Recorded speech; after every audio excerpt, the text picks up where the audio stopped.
Assalamualaikum semuanya. Korupsi tidak selalu dimulai ketika seseorang menjual keputusannya. Kadang awalnya jauh lebih sederhana. Seseorang datang membawa hadiah lalu berkata, "Ini hanya tanda terima kasih."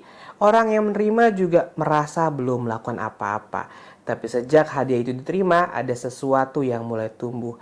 Kedekatan, rasa sungkan, dan perasaan utang budi. Dan teman-teman, terkadang korupsi memang dimulai dari sana. Bukan saat keputusan sudah dibeli, tetapi saat orang yang punya kepentingan dibiarkan membeli kedekatan. Lebih dari 1000 tahun yang lalu, persoalan seperti ini pernah terjadi pada masa Rasulullah Shallallahu Alaihi Wasallam. Pelakunya bukan pencuri yang datang dari luar, bukan juga musuh yang menyusup ke dalam pemerintahan. Ia justru orang yang dipercaya oleh Rasulullah. Namanya Ibnu Al-Lutbiyah. Rasulullah Shallallahu Alaihi Wasallam memberinya tugas untuk mengumpulkan zakat dari masyarakat. Tugas ini tentu bukan tugas kecil. Ia harus mendatangi masyarakat, menerima harta mereka, lalu membawa harta itu kembali untuk dikelola sebagai hak umat. Dengan kata lain, ia memegang amanah. Dan saat seseorang memegang amanah, masyarakat tidak lagi melihatnya hanya sebagai pribadi. Masyarakat melihat jabatan yang sedang ia bawa. Ketika Ibnu Al-Lutbiyah datang kepada masyarakat, mereka tidak menyerahkan zakat karena mengenalnya sebagai kawan. Mereka menyerahkan zakat karena ia adalah utusan resmi dan tentu saja ia membawa nama pemerintahan Rasulullah Shallallahu Alaihi Wasallam. Memang tidak ada riwayat sahih yang menceritakan secara rinci apa yang terjadi selama ia menjalankan tugasnya. Kita tidak tahu siapa yang memberinya hadiah. Kita juga tidak tahu apa bentuk hadiahnya dan berapa nilainya. Tidak ada catatan juga bahwa seseorang secara terang-terangan berkata, "Tolong kurangi zakat saya." Atau, "Nanti bantu saya ya." Tetapi ketika Ibnu Al-Lutbiyah kembali ke Madinah, ada satu hal yang sangat jelas. Ia membawa 2 bagian harta. Ia menyerahkan yang satu bagian lalu berkata, "Ini untuk kalian." Kemudian ia menunjuk bagian yang lain dan ini adalah bagian saya. Coba Anda bayangkan adegannya. Mungkin dalam pikirannya pembagiannya sudah sangat jelas. Yang satu milik umat, yang satu lagi milik saya. Zakat sudah diserahkan, hadiah tinggal dibawa pulang. Dan bisa jadi ia tidak merasa dirinya sedang mencuri. Kita memang tidak tahu isi hatinya. Namun ada sesuatu yang terasa sangat manusiawi dalam alasan itu. Sebab orang yang mengambil keuntungan dari jabatan tidak selalu merasa dirinya sebagai orang jahat. Kadang ia tetap merasa jujur. Ia berkata, "Saya tidak pernah meminta. Orang itu sendiri yang memberikannya kepada saya. Ini bukan uang negara, ini cuma hadiah." Teman-teman, alasan semacam ini mudah sekali membuat hati merasa tenang. Karena kita tidak menyebutnya sebagai suap. Kita menyebutnya sebagai bingkisan.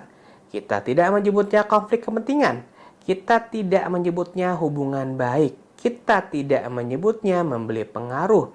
Kita tidak menyebutnya sebagai tanda terima kasih. Padahal mengganti nama sebuah tindakan tidak selalu mengubah hakikatnya. Air keruh yang dimasukkan ke dalam gelas yang mahal tetaplah air keruh. Begitu juga dengan keuntungan yang datang karena jabatan. Mau disebut hadiah, fasilitas, atau penghormatan, pertanyaannya tetap sama. Apakah hadiah itu akan datang jika jabatan tersebut tidak ada? Ketika mendengar laporan Ibnu Al-Lutbiyah, Rasulullah SAW tidak hanya menyelesaikannya secara pribadi. Beliau langsung berdiri di hadapan masyarakat. Beliau membicarakan tindakan seseorang petugas yang telah diberikan amanah. Dalam sebuah riwayat, Rasulullah berkata, "Apa yang terjadi dengan seorang petugas yang kami utus?" Lalu ia datang dan berkata, "Yang ini untuk kalian, sedangkan yang ini dihadiahkan kepada saya." Di sini kita bisa lihat sebuah pesan tersirat tentang sesuatu yang sangat penting. Rasulullah SAW tidak hanya sedang menegur satu orang, beliau sedang menjaga sebuah sistem. Sebab kalau cara berpikir Ibnu Al-Lutbiyah dibiarkan, orang lain bisa melakukan hal yang sama. Setiap petugas cukup menyerahkan bagian resminya, lalu menyimpan keuntungan lainnya sambil berkata, "Ini urusan pribadi saya." Lama-kelamaan jabatan publik tidak lagi dipandang sebagai amanah. Jabatan berubah menjadi sebuah kesempatan. Orang mulai melihat posisi bukan dari besarnya tanggung jawab, tetapi dari banyaknya fasilitas yang bisa didapatkan. Teman-teman, mari kita berhenti sebentar pada sebuah pertanyaan ini. Rasulullah Shallallahu Alaihi Wasallam tidak bertanya apakah hadiah itu membuatmu mengubah keputusan. Beliau juga tidak bertanya apakah pemberinya meminta sesuatu. Beliau langsung menuju kepada akar persoalan. Kalau kamu tidak menjadi petugas, apakah hadiah itu masih datang? Apakah orang yang sama masih akan datang membawa hadiah yang sama? Kalau jawabannya tidak, berarti hadiah itu kemungkinan besar tidak diberikan kepada dirinya. Hadiah itu diberikan kepada kewenangan yang sedang ia pegang. Bayangkan saja teman-teman ya, ada seorang wasit yang besok akan memimpin sebuah pertandingan penting. Malam sebelumnya, salah satu tim memberikan sebuah hadiah yang mahal. Dan wasit tersebut menerimanya, lalu berkata, "Saya tetap akan bersikap adil. Hadiah ini tidak akan mempengaruhi keputusan saya nanti di lapangan." Mungkin niatnya benar akan berlaku adil, tapi bisa jadi akan muncul perasaan tertentu yang akhirnya nanti akan mempengaruhi keputusannya di lapangan. Begitu juga dengan penegakan hukum. Masyarakat tidak hanya membutuhkan keputusan yang adil. Masyarakat juga perlu percaya bahwa keputusan itu lahir tanpa adanya utang budi. Karena ketika seseorang penegak hukum menerima fasilitas dari pihak yang berkepentingan, kerusakannya tidak selalu langsung terlihat. Yang lebih rusak adalah kepercayaan dari masyarakat.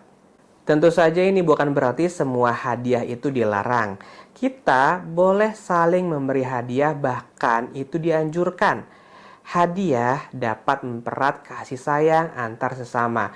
Namun hadiah dari sahabat lama tentu berbeda dengan pemberian dari seseorang yang sedang membutuhkan keputusan kita. Karena itu setiap kali sebuah hadiah datang, mungkin kita juga perlu bertanya dengan jujur, apakah hadiah ini tetap datang kalau kita tidak memiliki jabatan?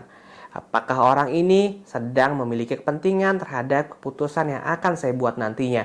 Apakah setelah menerima ini, saya masih bisa benar-benar bebas untuk mengatakan tidak? Kalau pertanyaan-pertanyaan itu mulai membuat kita tidak nyaman, mungkin hati kita sebenarnya sudah mengenali bahayanya. Di dunia, harta itu terlihat seperti keuntungan. Di akhirat, ia berubah menjadi beban. Di dunia, barang itu mungkin disimpan rapat-rapat. Bisa dialihkan atas nama orang lain. Bisa disebut pinjaman, bisa dibungkus sebagai pemberian sukarela. Namun di hadapan Allah tidak ada yang bisa kita sembunyikan. Semoga kita bisa mengambil pelajaran dari kisah ini. Kalau Anda menyukai kisah sejarah Islam seperti ini, jangan lupa dukung terus channel ini dengan like dan subscribe.